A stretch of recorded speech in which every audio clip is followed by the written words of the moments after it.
During the Instructional Highlights part of our meeting, we're able to visit some of our classrooms and see some of the great things that our students and teachers are doing each day.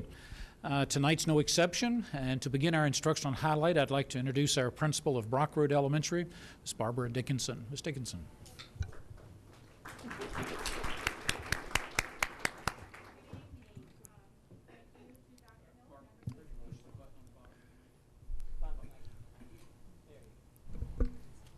Is that better? All right. Good evening. Thank you for having us here this evening. We are looking forward to sharing some of our highlights that we are fortunately to have going on out at Brock Road. I'd also, while I'm here, like to take a minute to, particularly because we're using quite a bit of technology tonight, to thank those of you who are viewing for our recent passing of our bond referendum that enabled us to get this great technology that you're going to see and use tonight that we've been using out at our school. I've asked one of our 5th grade teachers this evening, Mr. Anthony Gillespie, to be here. He has brought some of his students with him. I've asked him to share some of his enthusiasm for learning. He's a 2nd-year teacher out at Brock Road that came to us. We were fortunate to get him from Michigan last year. He does a great job of making technology a seamless part of instruction. He uses research-based strategies and integrates the technology into that and does some phenomenal things in his classroom. Please come out and visit us. But ultimately, his students are the benefactors of his enthusiasm and his skill. And tonight he's brought 5 of those students with him, and I'm going to turn everything over to Mr. Gillespie and let him introduce those students. Thank you. All right, I have a special wireless mic so I can walk around a little bit. You have to excuse me a little bit. I normally talk to a classroom full of 5th graders, and they're right in front of me. So I'm going to be very animated, and I'll be spinning around a lot. So excuse me. Anyway, at Brock Road, we're doing some really cool things with all of our technology, and nobody is behind us more than the administration. At the beginning of the year, we all got these books, and they really turned out to be a wonderful resource. It's called Classroom Instruction That Works, and we're having a year-long in-service about well, what's in the book. It's based around 9 research-based strategies that we can use in the classroom to help us do a better job. I think that we've always been doing good jobs, and now we're doing them even better. And with the technology integration, it just takes things to a whole nother level. And I've brought in 5 students to help demonstrate that they know this technology just as well as I do. I'm not going to run much of anything tonight. They'll be doing most of it because this is all a lot of equipment. I know it looks like a lot, but this is my classroom just deconstructed. It fits seamlessly in everything else.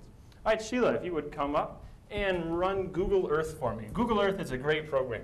And this whole system of doing what we're going to do here takes a laptop, it takes a projector, it takes the smartboard, it takes a whole host of all sorts of different things. All right, Sheila. I just want you to show us how Google Earth works a little bit.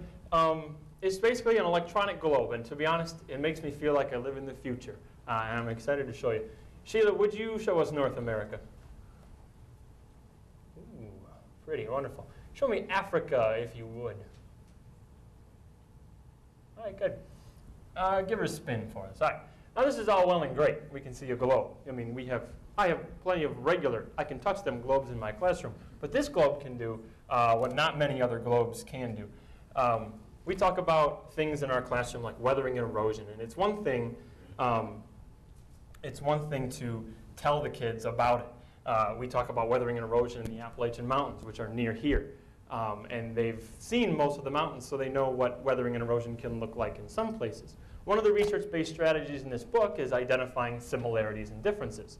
And we can do that easily on very large scales with Google Earth. They can take a look at the mountains and the landscape that's around them here in Spotsylvania. And then we can go to a place like the Grand Canyon. Sheila, if you would please take me to the Grand Canyon.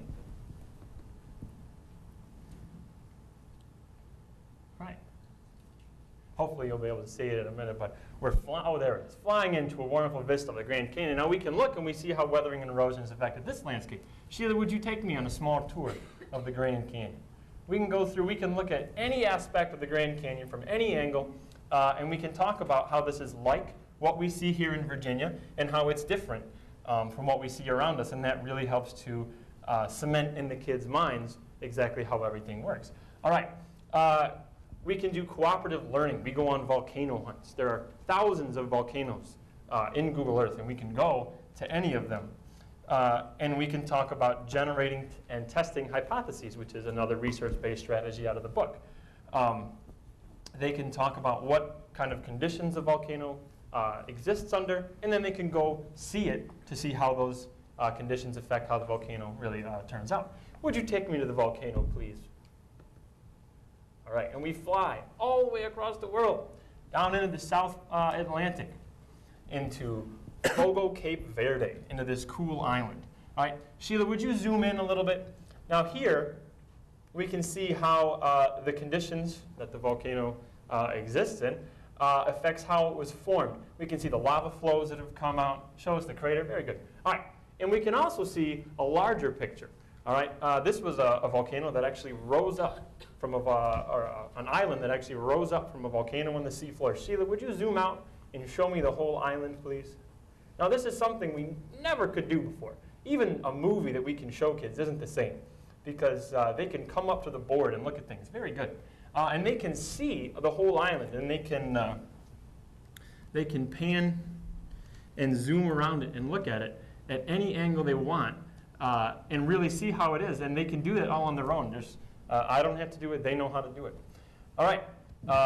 We can talk about plate upheaval, and I can tell them about tectonics. And they're big words that are hard to grasp sometimes. Another research-based strategy we use is non-linguistic representations. I could sit here, and I won't, but I could tell you about plate tectonics. All right? And those of you who are awake, I think, would learn some very interesting things. But in the classroom, that doesn't always work. We need to show kids things in ways they haven't seen before, in different ways than me just up here talking. Sheila, would you take me to Mount Everest? Now, I'm sure you've seen pictures of Mount Everest, but have you ever seen what the landscape around it is like? Have you ever seen, or have you ever known why it is how it is? Well, here's Mount Everest, and Sheila will give us a short tour of the Himalayan mountains. And I can show them plate tectonics in real time. The ground here has been shoved up. Sheila, zoom out and show me the big picture, if you would. All right, perfect. All the way out so we can see the whole Indian subcontinent. All right, perfect. Now you can see right in the middle of the screen there where two continents jam together. Now that means something when you hear me say it, but when you can actually see it, it makes sense. I mean, you can see the mountains that have arisen there. It's really cool. It's all about showing kids things normal in ways they haven't seen before. Showing them things that are familiar in a way that is unfamiliar, because it gets them to look at things in new ways and gets them thinking in different ways. I want to end this Google Earth portion of my instructional highlight with showing you something familiar that you maybe haven't seen before. Sheila, would you take us someplace familiar? We can go all the way from the Himalayan mountains and take a look at the building we're standing in right now in a way you probably haven't seen before, even all the way down to the cars. All right, very good. So we can see very big things. We can also see very small things with technology that we have in the classroom.